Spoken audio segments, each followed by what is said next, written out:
The first item on our agenda is to approve the minutes of our first I'll recognize that we have everyone here, except for Mr. Robinson, who is attending virtually. According to our council rules, he won't be able to vote, but he can ask questions and participate in ways that make sense. So, all right, first item on our agenda is to approve the minutes of our November 1st, 2022 meeting. I would entertain a motion. I have a motion by Alder Herbst and a second by Commissioner Jean. Any discussion? Mr. Force. In the minutes, it's recorded that I had asked about the Class A biosolids designation, and Ben, I don't know if there's been any update on that. As far as the end route where it's Turn gonna. your mic on, please. The en route designation where it's gonna go once it's produced, is that what you're asking? No, whether it's going to meet Class A. That was a question we had in the last minutes. So we're at the point, actually the dryer's being started up as we speak, and we'll go into a 4-week testing period where we collect data for the temperatures, like fecal coliform information. There's be some nutrient data that we have to collect. So we compile all that information over a 4-week period, and on week 4, the DNR comes on site and they inspect the information of the data we've collected, and then they inspect the dryer and the disposal, the sludge barn and all that, and then they give their blessing if it's going to meet the criteria that they have in place. So would we know by the January meeting how that went? We should, yes. Okay, thanks, Ben. Welcome. All right. All of those in favor of approving the minutes for November 1st, 2022 can signify by saying aye. Aye. Aye. Any opposed? All right, that carries. I'm going to move our item number 3 ahead of the director's report, since we have our folks from Ellers on right now. So unless there's anybody who is opposed to that, I'd like to move ahead with Ellers. Okay. All right. So I guess maybe I'll give it to Ellers to kick off, unless we have anything we'd like to say ahead of that. Nope. No. All right. Hi, Brian. Hello, can you all hear me? Yes, thank you. Okay, well, oh, it looks like somebody's sharing. Thank you for sharing, and I will kind of indicate when we can move these slides forward. But thank you all for having me today. My name is Brian Raymer with Ellers. Been working with the city specifically on utility rates since about 2018, and then Ellers working with the city in general financial advisory role for many years before that. So that said, we can advance the slide. I'll be giving an update today on both the water and sewer rates. We've been engaged to go through a water rate study as well as a sewer rate study this year. And as you may know, to adjust water rates, you need to go through the Public Service Commission. And so what I have provided here on this first slide identifies the water rate adequacy as it relates to the Public Service Commission's math. And so while this sheet seems very involved, I hope to simplify it. But ultimately, there are 3 cost buckets that you need to recover with water rates. The first being operating and maintenance expenses, which, as you can see in the top right, is about 4.7 million. Depreciation expense, which is just over 2 million. And then what they allow is called the third bucket being your return on your net investment rate base. And what that is essentially taking all of your undepreciated assets, basically saying you're allowed to earn a return on those, as you may have debt service or new investment to make within the utility. So ultimately, these non-cash expenses of depreciation and return on net investment rate base are your 2 cost categories in order to keep investing in the utility. And mainly what you're seeing here within this rate case is the application of your drinking water facility assets being added into your net investment rate base. So you went out and built this about $40 million facility, And so those assets are being added. And so now you'll be collecting the depreciation as well as that rate of return. Right now, that rate of return is set by the PSC at 6.5%. And so those two additions are intended to pay for that drinking water facility's debt, which starts in 2023. And that's at about $3 million in principal and interest annually. So with that, the total rate adjustment is about 65%, and we'll go over what that kind of means for your long-term plan, and as well as the actual rates that would be paid by an average residential user. We can advance the slide.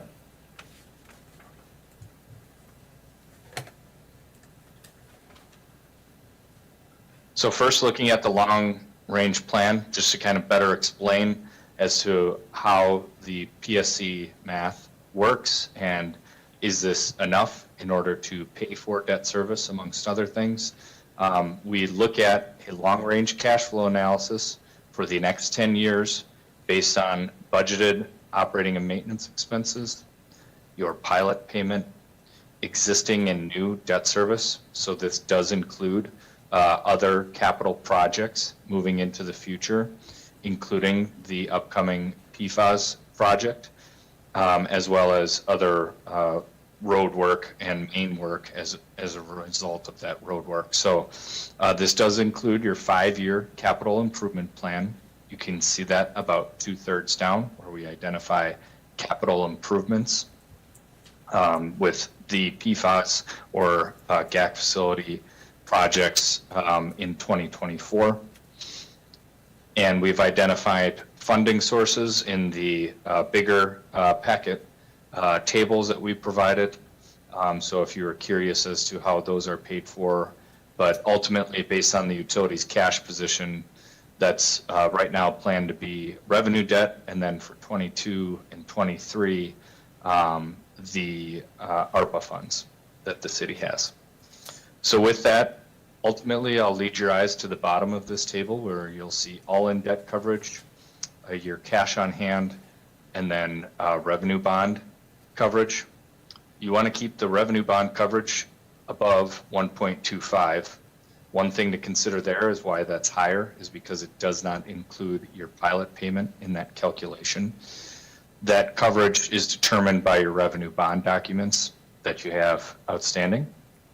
And so just so you know, we've assumed kind of an inflationary O&M expense over the next 10 years and a frozen pilot payment. Then that all-in debt coverage considers that pilot payment as a part of your expenses. So that'll be a little less than your revenue bond coverage, but it's imperative to know that your rating with Moody's calculates coverage on this basis and not your actual bond covenant coverage. So you want to keep your all-in coverage at a healthy position.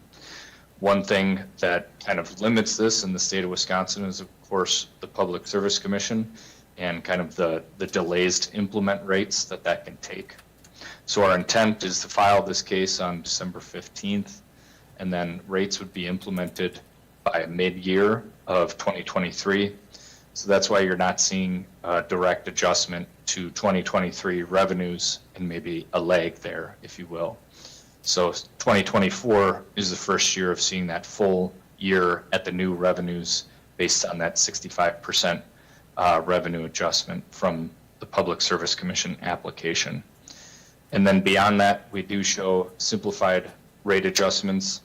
Our model predicts that the utility would be eligible. One of the reasons for that is the additional assets added through the PFAS facility or GAC facility. That said, as a Class 8B utility, just know you can't do any simplified rate adjustments after 5 years. If you wanted to raise rates beyond 5 years of this case being completed, you would have to do another conventional rate case. So to that end, we only had the capital improvement plan for the next 5 years. You know, another analysis would need to be conducted to show what the rate adjustment would need to be 2028 and beyond, based on assets added. So what does this 65% mean for rates? If you would like to advance the slide, please. Oh, excuse me, we're going to the sewer first, and then I'll go through both at the same time. I apologize.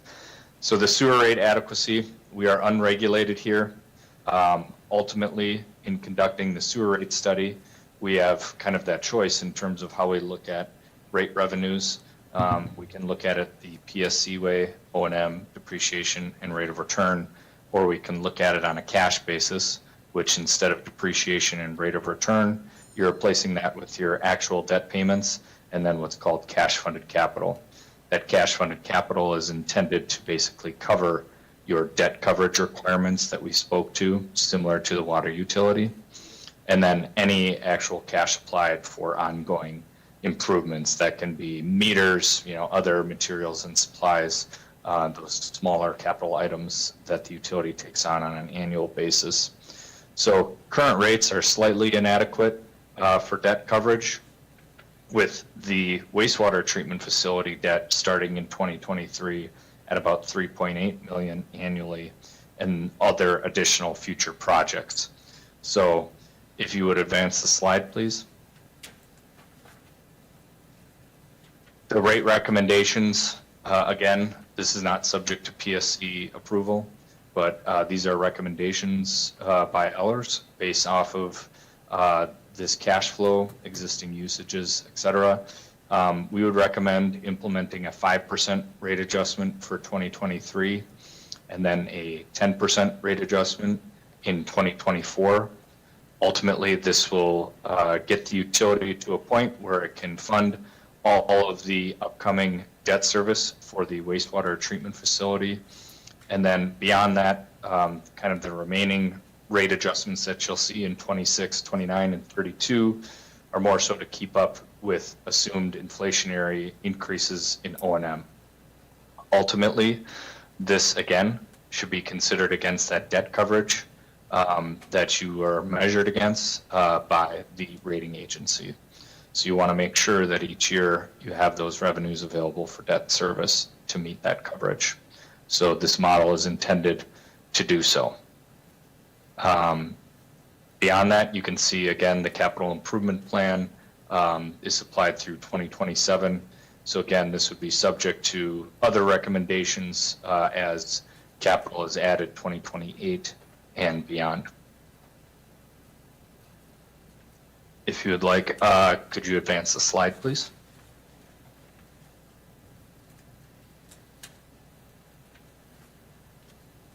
This will show the rate impact of the various rate recommendations for both the water and sewer utility. I'm going to take some time to kind of explain the implementation process as well as impacts to quarterly and annual bills. So with that, I'll focus on water first, which is on the left side of this chart. And this goes chronologically top to bottom, and then goes through a quarterly bill left to right. And so for the water rate impact, with an assumed implementation by the Public Service Commission mid-2023 at about that 65% adjustment, the volumetric charge would change from $2.91 to $4.80 per 100 cubic feet. And the fixed charge, which includes both a quarterly service charge as well as a public fire protection charge, would change from about $38 to $62.61. Again, this is subject to PSC approval. It's not going to exactly be those dollar amounts. Is what would happen next after the application is filed is it goes through a review process. And then the Public Service Commission conducts what's called a cost of service study and rate design, where they'll design the rates based on an equitable approach on how various customer classes use the system. I can go into more detail at your discretion. But that said, last time that we went through this in 2019, for your information, that cost of service study basically had this revenue adjustment, or the 65%, the residential rates were at about 100.3% of that, meaning it was basically 1-to-1. So with that said, expecting these charges in the future, that would create a quarterly bill at a quarterly usage of 1,600 cubic feet of about $140 as compared to the $85 that it is now, or a change to a quarterly bill of $55. So that is the water bill adjustment at that usage level. The sewer adjustment at a 5% rate change would create a quarterly change to a quarterly bill of $6.25. So that change of about $60 a quarter turns into your $245 in a change for an annual bill. And then we measure that annual bill over time against the median household income. So on the right side of this table, you'll see the utility bill for a combined water and sewer bill at those specific usages per quarter. And then you'll see that percentage of MHI at the second rightmost column.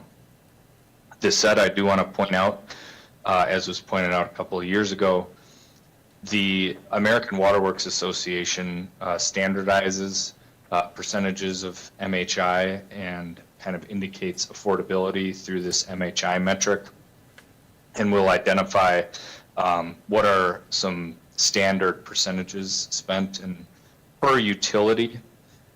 If you're in the western side of the United States, where water is a limited resources, that can be anywhere from 4 to 8% until anything exceeding 8% may be unaffordable. And that's per utility. In the Midwest, it's typical to see per utility about 2 to 4%. So you don't want to be on a combined basis here. We don't want to be above 4%. So while the percentage changes are high, the dollar changes per quarterly bill are not as high, and there's at least one metric that proves a level of affordability. If you will, please advance the slide.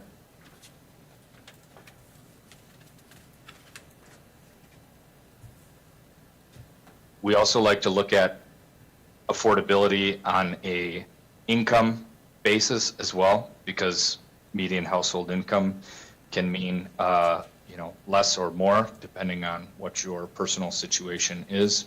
And so for that level, we'd like to look at U.S. Census Bureau data and identify the percentage of population at each income level, and then kind of get an identification of looking at a 5-year average of this plan for water and wastewater bills.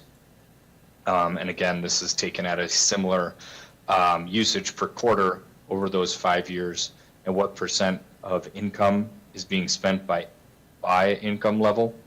And so at that usage amount, this 1,600 cubic feet or 12,000 gallons, the low income users, that's anyone with an income of 25,000 per year or less, will have spent more than about 8% of their income under the average of this plan. And then if you'll advance the slide, I want to point out that a lot of times low income users can be those that are on a single income and therefore use less water. So if we were to reduce the usage to about 5,000 gallons per quarter, and this is a standard that's applied by the Public Service Commission for low usage customers, those percentages go down. So they are, above, for example, the 10,000, above that 4% threshold that I spoke to on 2 slides ago, but they are under that kind of 8% threshold. So an idea for the future would be looking into certain customer assistance programs. The Madison Water Utility just passed one through the Public Service Commission as a model that other utilities may use, and we can certainly help the city look into similar models. Or you can also kind of change the rate blocks and look to investigate a lifeline rate or other items there That said, again, this is on the 4-year average of the plan, assuming that the implementations, or excuse me, a 5-year average of this plan, assuming that the next 5 years of implementations through 2028 would be applied. So again, something to consider as we move into the future, but we're just not satisfied with MHI as the only affordability approach and wanted to look at it a couple of different ways. That said, we can kind of go into discussion or take any questions that the commission may have. Do any commissioners have questions? Mr. Force. Your closing remarks were on assistance to low-income water users. Were you referring specifically to any organization, and are you familiar with the Wisconsin Low-Income Household Water Assistance Program? I wasn't speaking to any particular organization, just that there can be considerations to use, those items if we reach these levels of, rates. Well, my understanding is this is a fairly new program that is patterned after the Household Electrical Use Assistance Program, and is available now to Wisconsin utilities, but the utility, according to their literature, has to apply. Bill payments are made directly to utilities who have established a vendor agreement with the state of Wisconsin, and the benefit payments are made on your behalf directly to the water utility. So if we want to go that route, and I think we should strongly consider some kind of assistance to low-income users, we would have to apply to this particular program, and we would have to act as the intermediary to receive the bills directly from this organization. That would be a recommendation later on that I might make in a motion. The other question I had is, you talked about 1,600 cubic feet, 12,000 gallons per quarter, and reducing it to 5,000 gallons per quarter. At the standard rate of 100 gallons per person per day, you're not going to, 5,000 gallons a quarter is not going to get you a lot of water. 100 gallons a day at 30 days per month is 3,000 gallons a month, or 12,000 gallons per quarter. So I don't know where the 5,000 gallons comes from, unless those folks are just not using water at all, or very little. Would you want to explain that calculation? Yeah, Sure. So this came from the Public Service Commission when they identify low residential usage. You'll see this on your cost of service report that comes out each time you do a conventional rate case. And one of the last ones that they identified was 5,000 gallons per quarter. Do you think that's reasonable? Do you think that's reasonable, Elders? I think every community is different, and ultimately this is just shown as a way to see what that percentage of income is. So if you want this adjusted, it can certainly be adjusted to, show different numbers.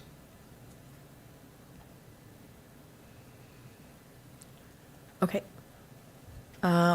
Commissioner Robinson. Thank you. One of the components of the increase is the user charge on a quarterly basis, going from 37.65 to 62.61. Why are we wedded to, that's not based on volume, but rather a fixed charge? How much flexibility is there in that, and would that have some of the impact that we're looking to do relative to rate adjustments relative to income? Sure. Is your question more specifically, can the fixed charge be adjusted more than the volumetric? Yes. Yeah.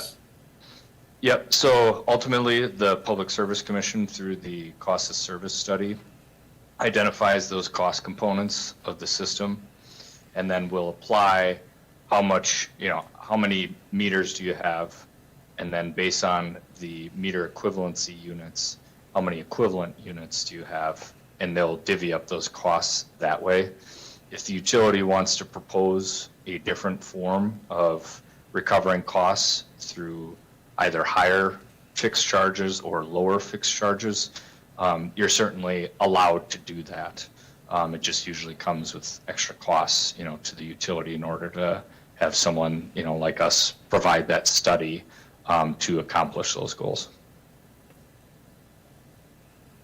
So, to see if I understand this, the 65% number was one that you presented to the commission in 2019? You were anticipating that increase back then? We were anticipating this rate adjustment coming in for the beginning of this year. And so one of the items for that is it did include less assets, so the adjustment was actually less. I think, if I remember correctly, it was closer to 40%. So now we've got another year of assets, which includes another year of depreciation, and as well as, I believe, the rate of return benchmark that was used at that time was 5%. And so that rate of return going up to 6.5% ultimately is what is the change from where we saw the PSC math 2 years ago, 3 years ago, versus right now. So what do we need? My concern is on those people that can least afford this. If, the PSC is at 6.5%, or do we have discretion relative to the rate of return at 5%? And what impact would that have on our long-term finances as a utility? Great question. The utility needs this 65% right now. What ultimately has happened is by the use of cash for this fiscal year 2022, reserves are quite depleted, and then also Moody's, the rating agency, has spoken to the creditworthiness of the enterprise in kind of identifying a potential negative outlook without a rate adjustment happening. And so ultimately what the slide, how does that fit the long-term plan for the water utility, identifies that this 65% adjustment gets you to the various benchmarks that we believe are a fiscally sustainable enterprise. Those benchmarks, again, are from Moody's, the organization that's opining on your creditworthiness, and as well as the Public Service Commission, who regulates the water utility. So it's our opinion that the 65% is needed. That's why 6.5% rate of return is recommended, using their benchmark rate of return right now, and not doing anything above or below that.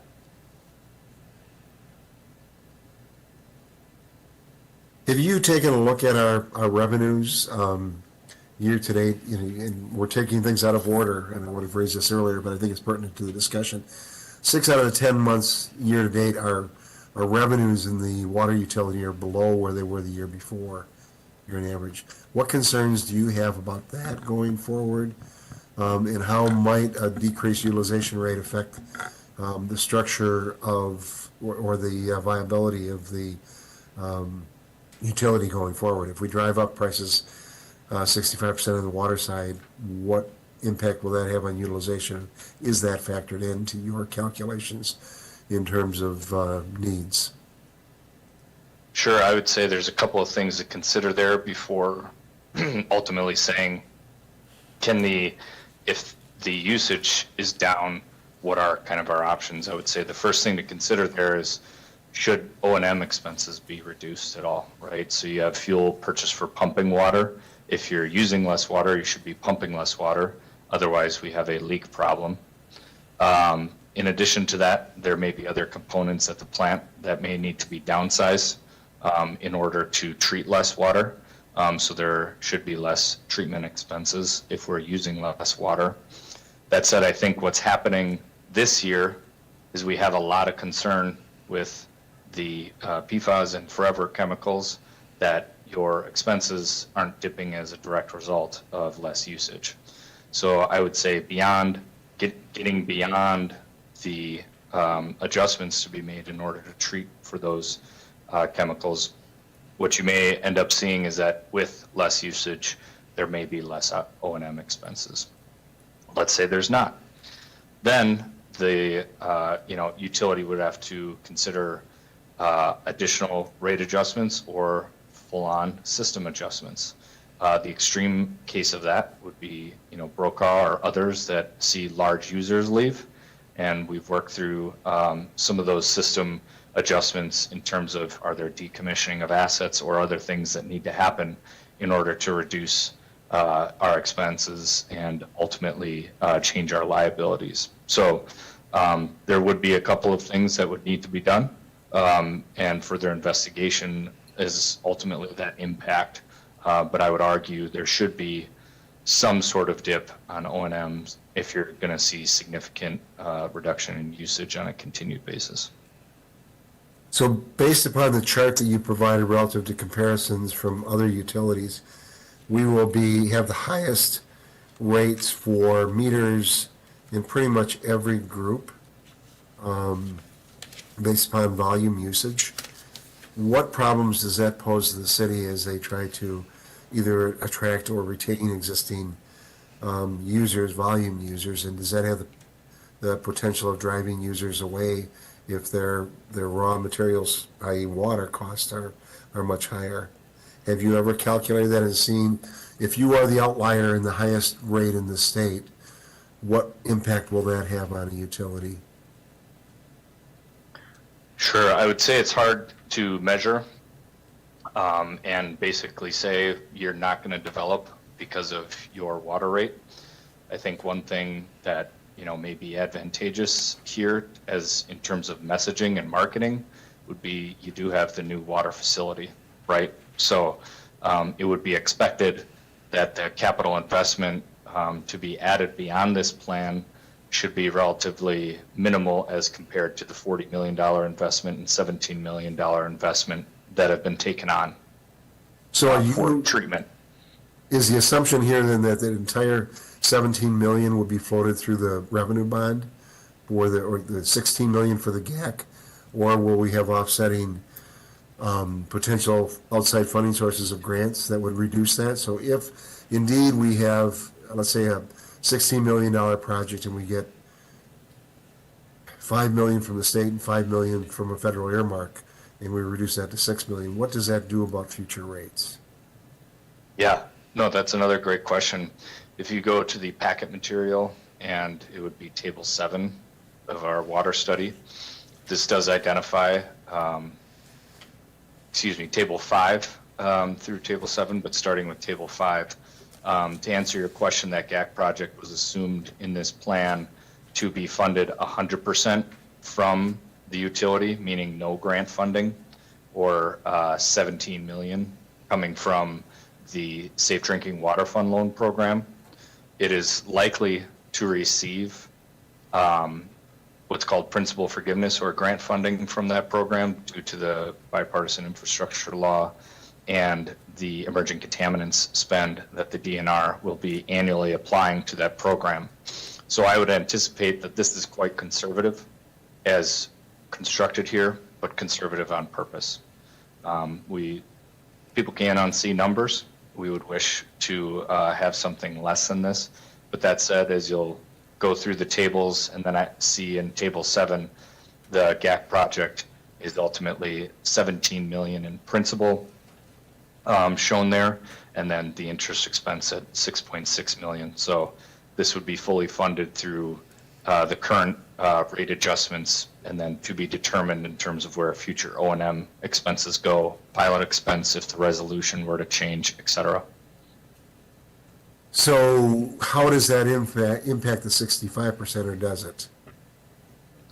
You've got... The change, yep. The change of if grant funding for that project would not change the 65%. So as we move ahead and go into the GAC system, and as we do corrosion control, and we do lead service line replacement, how are those impacted by this study, those increased costs? I would say the mobility downward would be not doing the simplified, increases 2025 and 2027. But the 65 is set based on your current assets and current financial position. So the mobility downward, if you had less debt service as a result of additional grant funding for the GAC project, for example, would reduce the future adjustments as shown in the first 5 years of this plan. So again, that 65% is based upon the work that we have committed to and borrowed for to date, not anything going forward relative to the PFAS or corrosion control or LSL. Right, how that percentage is developed is based off of what the PSC determines as need based on their math. And then the long-term plan is intended to say, can this pay for those items moving forward? The answer is yes. All right, this question is directed to both you and to Eric. And, I noticed that for the lead service line, we continue to show a $300,000 a year utility expense for that. In light of our goal to try to achieve lead service line replacement within a shorter time frame, is that adequate? And if not, should we be adjusting that? And if we make those adjustments today or in the near future, how does that affect the projected simplified rate increase request? So the $300,000 that we put in our capital budget every year is for the public side. And that is just an anticipation of breaks and leaks. Those are not scheduled replacements. And so our scheduled replacements are included in our projects, our street reconstruction projects. That 300,000 is, basically an anticipation that we would have to repair or replace those public side services. Some years we don't use that much, other years we use more of it. But So then, Eric, following up on that, then relative to the corrosion control, are you anticipating any significant cost in the near future associated with the corrosion control study and in its implementation? And are those costs anticipated in this rate study? I would say not all of them, John, but yes, there will be costs, probably upwards of $250,000 to establish the lead line loops and do the testing, and we don't have those costs yet, whether we can build those, so yeah, but there will be additional costs for that program.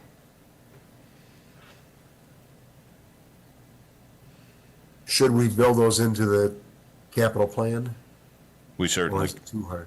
we certainly can. If I have some estimated budget costs from the engineers, I can do that. I don't have those yet at this point.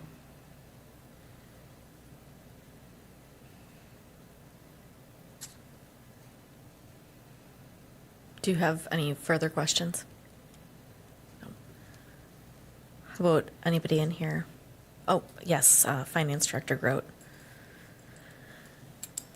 I just wanted to, Mr. Forrest mentioned the assistance program. The city already is registered for that program, and we do have homeowners taking advantage of it. So just so you know. Thank you. Thank you, that's good to know. Does anybody here have questions, comments? Mr. Force? Well, I guess my question is, where do we go from here? John has asked some very good questions about the expenses that the water utility faces. And as a non-financial person, I'm not sure what we do and what happens.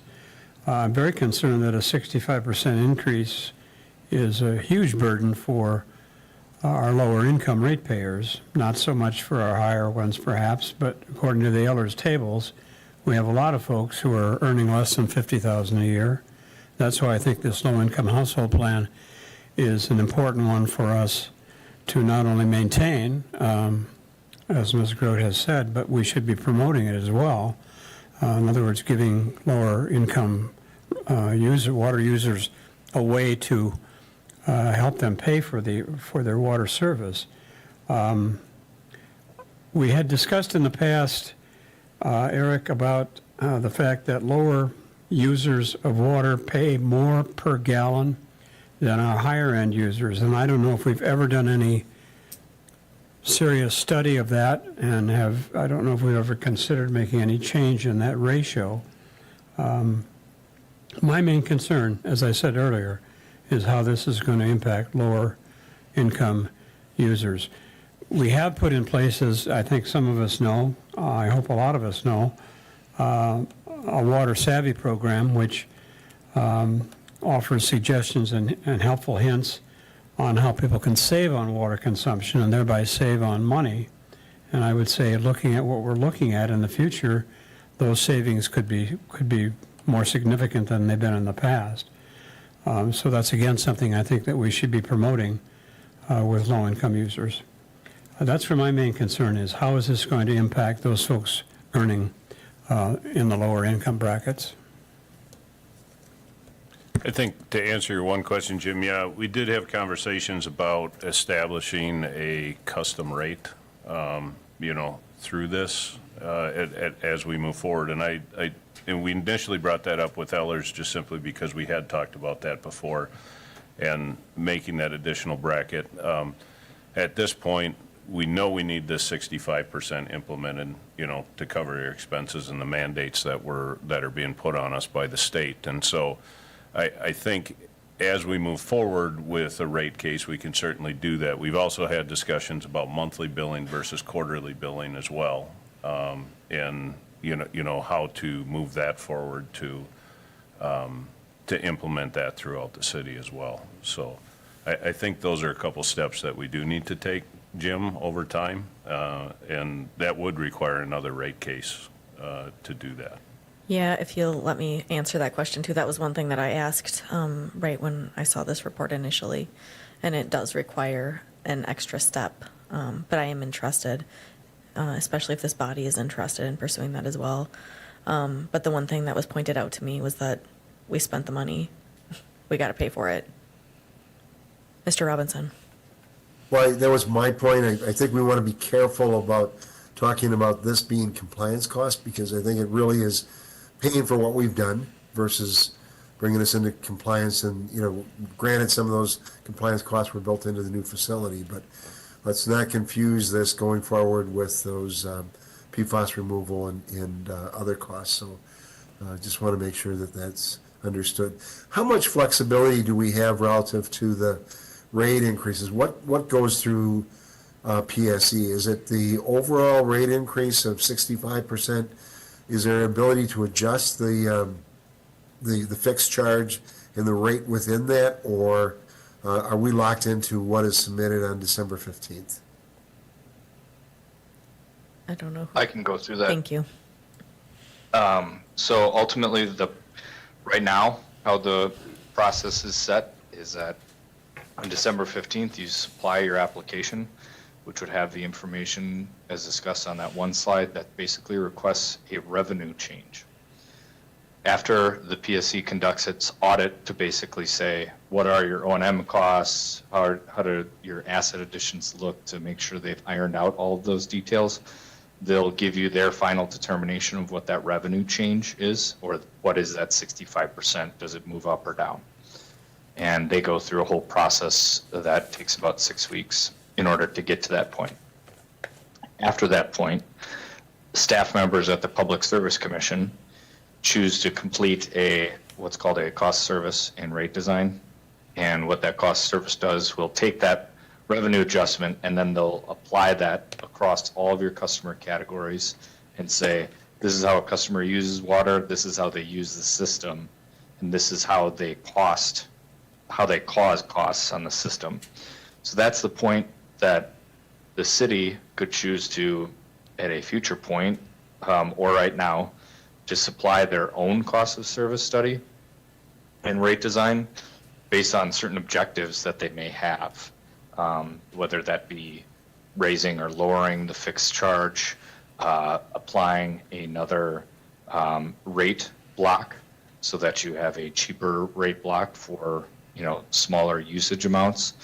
The one thing to just kind of understand there is that probably comes with an additional 2 months of review by the PSC for each of those components.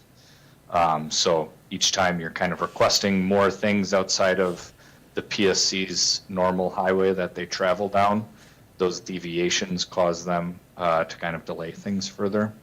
So it was our initial intent to have, an investigation into that lower usage category, if you will. So up to a certain point, what can the rate block be?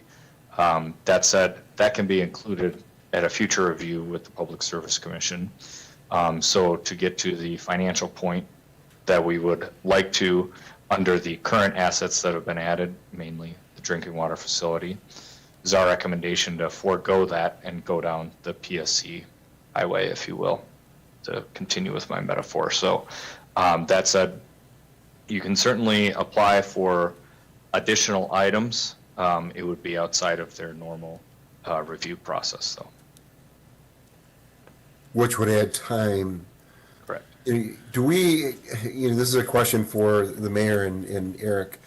Are there any industries that are at risk if we have this significant increase? I'm thinking of food processing and others. Do we run the risk of pricing ourselves out of their doing business in Wausau? I haven't had any that have contacted me with the previous rate increases or these proposed, but there will be public hearings coming up as well as part of the process, John. So can we review that public hearing process? Yeah, it essentially you'd be part of it, yeah. As the PSC establishes that timeline for that, we'll set that up, and then any of those comments will go back to the PSC as well as here to the commission. And based on those public comments, do we have the ability to modify our rate request, subject to probably an extension of time? I'm seeing Mary Ann shake her head no, but I don't know. If I can add to Thanks, that too. yeah, Brian. So at the point at which the PSC staff puts in their opinions, and that would be through that revenue requirement that I spoke to, or certifying the 65%, and then the other staff member putting forth the cost of service and rate design, that's when the public hearing notice and decision is kind of determined. And then that process after the public hearing and all online comments are received, as well as any mailed or any other media. But all of those, at the point at which those comments are received, it's up to the division administrator to determine whether or not they agree with PSC staff, or the commission could take over the case. I've never seen it where it has changed. So this meaning to say, basically, the commission's kind of designed, probably so that they don't ruin themselves procedurally, to kind of agree with staff, PSC staff, that is, in terms of what their recommendations are, unless there is some sort of official contested case, meaning there's somebody that brings forward a legal challenge. Mary Ann. I just want to remind or explain to the commission that, we have taken a number of proactive steps to try to facilitate the affordability of both of these big projects for the water and sewer utility. We already have approved funding for the capital plan for 2023 for the water and sewer, for the street projects, as well as a number of engineering studies underway. The Finance Committee has already approved, and it will go to council next Tuesday to fund the 2022 capital out of ARPA. That's why the study would not be submitted to the PSC until the 15th, because we're awaiting the council's decision on that, and that the rate increase would be much higher if we had not taken those steps, along with freezing the pilot payment, going back and retroactively freezing for this year and freezing for next year and, future years. There is danger in tinkering with the rates. If you recall, you guys kind of tinkered with the rates the last time. And really, that has contributed to putting us in the negative cash positions that we're in today. I know these rate increases are hard to approve because it is difficult for the taxpayers and for the consumers to handle. But as you've pointed out, both of the plant improvements were necessary. And they are going to ensure our ability to provide service in the future. And so we need to pass those on. I think the other thing that Mr. Robinson has pointed out is there are a number of other improvements lurking in the future that we need to be positioned to manage. The lead service, the PFAS, corrosion, all of those things are things that we have to be focused on, is not only today, but the future. I think, Mr. Forrest, you brought up a good point. We could do some things to try to promote that assistance program a little bit better. That marketing can be, a huge, part of how much usage you receive out of something like that. So we could definitely do that. We have been with the program ever since they basically implemented it, but I don't think that we get a lot of usage out of it. So maybe that's, one of the solutions. But I really would encourage you not to get too involved in trying to tinker with the rates because, in addition to undermining the utility and its ability to meet its future needs and its unexpected needs, because we don't really know, what the future holds, and we can have other breakdowns. But it also undermines the city. So, the Moody's in their rate concerns could impact the city if we have to continue to fund. Are we adequately prepared for these future expenditures, the lead service line program, the corrosion control program, the PFAS treatment program, and there'll be something else, there always is. Or are we going to be back at this table in a year or two looking at another rate increase because of expenses that we didn't anticipate? As a commissioner, I don't want to be in that position. Mr. Robinson? Oh, you're on mute. Just wanted to point out that our tinkering in the past was relative to the sewer rates and not with the water rates. And we were looking at a deferral of the increase.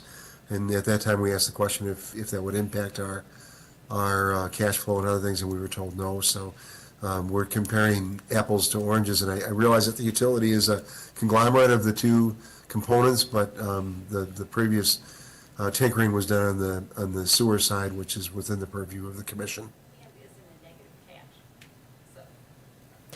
Mr. Jean? I think we need to look back a little bit in the mirror. And I know there was some talk about not doing both projects at the same time. I'm glad the commission stayed steady with that and moving both projects together at one time. And the rationale is, first of all, we were fighting our alignment where the drinking water grant program, or whatever it's called, because Waukesha was going to take that money. So we had to move forward. We got the money as cheap as we possibly can get it. Number two, I happen to know a vendor, and he said, good thing the city of Wausau bid this project both projects when they did. He said, you can add 15% on. So we could be facing a worse situation. And he said, the additional thing he said was, you may or may not get those pieces of equipment as scheduled. And the third thing, can you imagine where we would be if we wouldn't have advanced the water plant so we could address the PFAS in a timely manner? And I think even though these costs are something I didn't hope we would have to pass on, but we have to meet the challenge. And It's not going to be easy to get through these rate studies, but we need to move forward.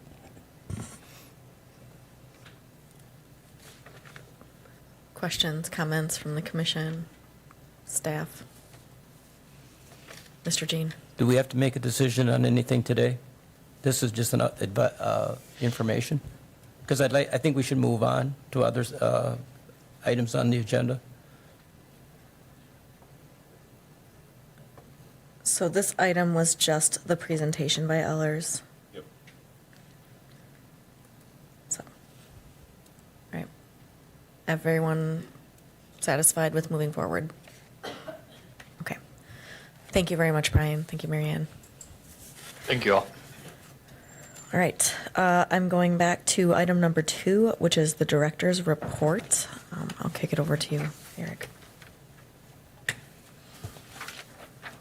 Yeah, I don't know if the commissioners have any specific questions, water, wastewater.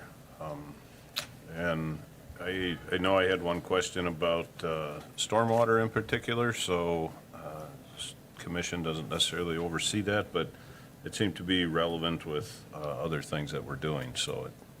Mr. Force. I'm aware, discussing with the members of the audience, that there's a lot of concern about the current status of the water plant and where we are in our planning, and I think that should be discussed openly at this meeting. I brought up the stormwater thing. I think the water plant discussion is more important. Okay.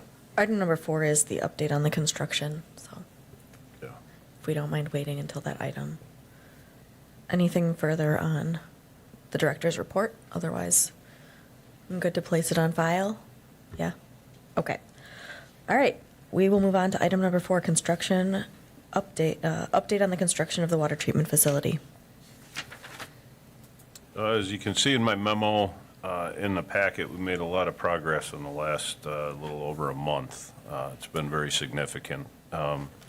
Actually had, people are drinking the water at the new plant. Treatment processes are going very well. There are some automation, some other work that is ongoing. Specifics are that tomorrow we will be running the plant at high capacity, between 8 and 9 million gallons a day. That has not been tested through, so that will be for about an 8-hour period. We'll be taking some sampling there. There's some chemical feed automation and feeding that has not been tested yet, that will be tested from today through the rest of the week. The filters, we're still making some adjustments on the filters for the manganese removal, adjustments in levels, adjustments in backwashing. For the PFAS, the anion exchange, or not the PFAS, but the total organic carbon removal with the anion exchange. That as well, some adjustments are being made for the backwashing on those. Those are some high-level items that are happening right now. We are on track, I believe, to meet substantial completion this week. There was a target by the contractor to meet it tomorrow. I don't know if tomorrow is going to be the day, but I do believe as long as we stay on track with where we're at, we have a pretty good opportunity to meet it by the end of the week. Beyond that, we have 5 water main connections to make after substantial completion is done. Those are being scheduled for next week. There's a planning meeting on those on Thursday to schedule those and get those on the schedule, and the work identified exactly what days, how many crews are going to have to be on site to get those done. Final automations, PLC, changeover communications, all of those things will be happening over that period as well. Once those connections are made and treatment processes are still good, hopefully we can set a time to shut the old plant down and turn the new one onto the system. So. You do have it in your report about the level of PFAS that you're testing for it right now from the new plant, but maybe just for the audience here, what are you seeing? The test results we've gotten back, they're all non-detectable. So the new treatment system is removing the PFAS. At this point, the anion exchange is doing that. So we're testing once a week. So I believe once a week, Joe? Yeah, once a week. So And we will continue to do that. Well, all the water that we're running through the plant is wasting into a stormwater pond until we turn it over to the system and when we begin pumping into the system. So, Mr. Force, it looks like you have a question. Yeah, several folks who live near the area that I know have talked about the overflow of water. So I think you just touched on okay. what is happening there. No, How that's going into that stormwater pond. correct. Okay. Yes. And are there still some customers on hydrant water? Or Yes, on temporary water, yes, there is. Still, and when will that end? Do you know? I don't. So we've been working with the DNR on that. We've had an issue with the water main in that area, section of the water main in that area with bacteria. And so it's an unusual bacteria that the DNR hasn't seen. And so I think we're going to have to use an acid within that water main, clean it out, flush it, re-disinfect it, and then put it back into service. I don't have a timeline for that at this point. Okay. Comments, questions from this body? Okay, I'm going to move on. Thank you. Item number 5, an update on the construction of the wastewater treatment facility. Ben, do you want to try to see where you're at on that? Sure. I might need you to turn your mic on, though. Thanks. If you had a chance to look at the packet, it kind of walks you through what's been going on down there. Right now, we're starting up, as I had said earlier, the new dryer, the biosolids dryer. Going to go into a 4-week testing period where we're collecting data for the DNR purposes to show that we're in compliance with their Class A requirements. And week 4, DNR will be on site, do a final inspection and to review all the data that we've collected thus far.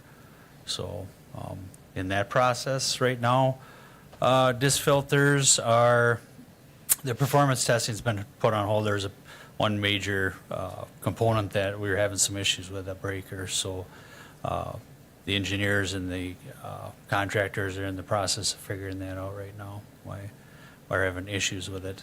But once that's resolved, we'll go into the performance testing of the disc filters for the removal of the total phosphorus, and that with the chemical phosphorus removal system. So the plant in a whole has been operating well. We're producing a quality effluent, and we're working through some issues with the boilers right now. Been utilizing natural gas rather than the biogas, but we're still utilizing our microturbines to produce the energy for the blowers and that. Able to do that. We have that in lead over the boilers to produce the energy.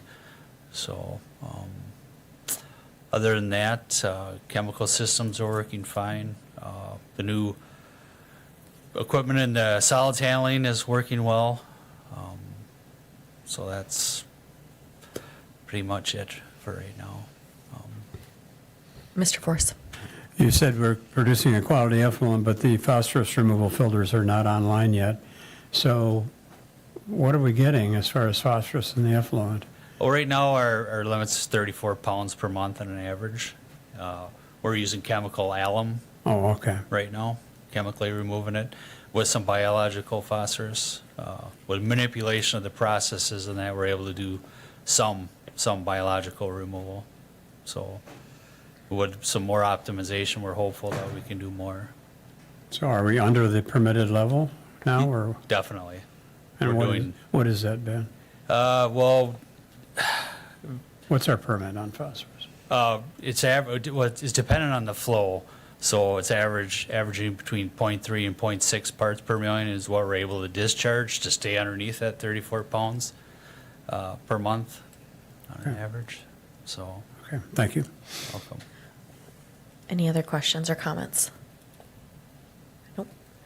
All right, we'll move on to item number 6. That's discussion and possible action on creating a drinking water treatment facility solar array project task force. This was something a few months ago that was requested, so I wrote up a list of mission, duties, and responsibilities, potential folks who would be a part of this. I think you've had a chance to review it. I don't know if there are any questions or comments. I see Mr. Robinson nodding. Unless maybe you have a motion. Mr. Force. Is there a timeline on this? I don't see any timeline on the At the proposal. end of it, the timeline says, end date, it says on or before March 5th, Oh. 2024. I just My thought- mistake, sorry. Nope, that's no problem. I put it way at the end. Mr. Robinson. Well, I don't know if you were looking for my comment, but I think this is a good idea of going about trying to engage the community and evaluating it. So I think it's something that we should do, and I think it's a recommendation. Yep. But hopefully we'll get a good dialogue and understand more fully the communities and neighborhoods' concerns. Right. So I guess maybe for the public who maybe didn't have a chance to read this or look at it yet, the idea is that we would take input from stakeholders from the neighborhood, people who are interested in this project, one alder and one Wausau Waterworks commissioner, to kind of study what this array could look like, how big it would be, what it would look like in the neighborhood, the benefits, the challenges, all of that. So we do need a motion. I'm just talking until I get one. I'll move that we accept this proposal. All right, I have a motion from Mr. Force, and I have a second from Alder Herbst. Any discussion? Okay, all of those in favor of creating a drinking water treatment facility solar array project task force can signify by saying aye. Aye. Any opposed? Okay, I think we'll see this on the Common Council agenda next week then too. Then we'll start appointing folks, so if you're interested, please let me know. All right, we are moving on to discussion and possible action on amendments to the Water and Wastewater 5-year capital projects plan. Yeah, thanks. So with the approvals of the ARPA funds for the projects for 2023, I made amendments to the capital project on where that funding is going to come from. Then, as Mary Ann noted before, and the council will make a determination whether the 2022 capital projects will also be funded through ARPA, which will help the utilities cash flow position. And so, as you can see, there have been some amendments. We've also applied for probably a dozen water and wastewater projects through the BIL funding, which would be through the DNR for the water and wastewater side. So the hope is that we would be considered for principal forgiveness on those as well. As part of some of these projects, there might still be a city contribution that might need to be made, but that may either be from TID, from the utility itself, or other funding source. But those projects have been submitted through the ITA, intent to apply, and then we'll have to do applications as required through the process. So. Any questions or comments or possibly a motion? Mr. Jean. Maybe you know or you don't know. What does BIL stand for? The bipartisan infrastructure law, I'm sorry. Yeah, it's all the federal funding. It's a yeah. good question. I appreciate that, yeah. Yeah, so, You might also see the Inflation Reduction Act, IRA, not the, yeah. Mr. Force, or Mr. Jean. I will move to accept the changes recommended for the 2023 capital budget. All right, we have a motion. Do we have a second? Mr. Force seconds. Any comments or questions? All righty, all of those in favor of approving the amendments to the Water and Wastewater 5-year capital projects plan can signify by saying aye. Aye. Any opposed? Okay, that passes. Thank you. All right, we are now on to item number 8, discussion and update on the 2022 wastewater compliance inspection. Pass it over to you, Ben, I think. As stated in the update there, we had an inspection on October 20th of 2022. DNR basin engineer Nick Lindstrom was on site, spent majority of the afternoon with Nick before he left for the day. Very thorough in his inspection. And we did receive a follow-up letter from Nick, and I've already responded to that. There was just a couple minor things that we had to report back on. One was the pathway to the outfall that goes into the Wisconsin River. It wasn't a clear pathway, so I had one of the staff go out there and clear a nice path for easy access. And one was a error, reporting error from one of the labs that we receive the result, or we send the samples to and receive the results. It was just a data error or a reporting. It was supposed to be micrograms per liter, and it was reported in milligrams per liter. So that's been corrected. As you can see, I've already submitted our written response back to the DNR, and we're waiting on final response back from them to close the inspection. Any questions, Mr. Force? Good job. I was amazed that the only two things that came up were the pathway to the outfall and the lab error. That's a good report. Definitely. Feel very good about it myself. Thank you. Mr. Robinson? So one of the areas that they flagged too, and without mentioning it, there was staffing on the grading. Where are we relative to the staffing at the plant, relative to DNR's concerns? Currently, we are fully staffed in the collection side and the wastewater side. I don't know, there was the staffing study that we went through with Baker Tilly that will indicate that the need for more employees will be needed in the future. That will be presented later on at January commission meeting, I believe. So. Yeah, so that study, we had a draft report, and staff had some comments on that. That report was finalized. Baker Tilly will be here in January to provide an overview and presentation on the findings with their study. Okay. Any other questions or comments? Okay. Anything to add? I do not. Thank you. Nope. Okay. All right, we will move on to item number 9. Discussion regarding our next meeting date due to New Year's Day observance on Monday, January 2nd. I think, did we look at a date that would work? Monday, January 9th. Is there any opposition to Monday, January 9th? I see Robinson feverishly looking at his calendar. Everyone else seems to be okay with it. Okay, thumbs up. All right. So I guess the discussion is just me announcing it and saying it looks like we're good to go with the 9th. All right. Last item on the agenda is I would entertain a motion to adjourn. I have a motion by Mr. Force and a second. I had a question. Oh. I had Oh. a comment. Maybe. Okay. Do we have a little bit of a time here a minute? I mean, not technically if it's not agendized, but what is it that you have? Well, it's on the water plant. I think our website needs updating. Again, many folks were here today to ask about the status. And when I look at our website, the last report is August 19th, and that's on solar. So we need to update the website and maybe make the water plant reports more prominent than they are. And with that, I'll shut up. I think that's a good point. Thanks, Jim. All right.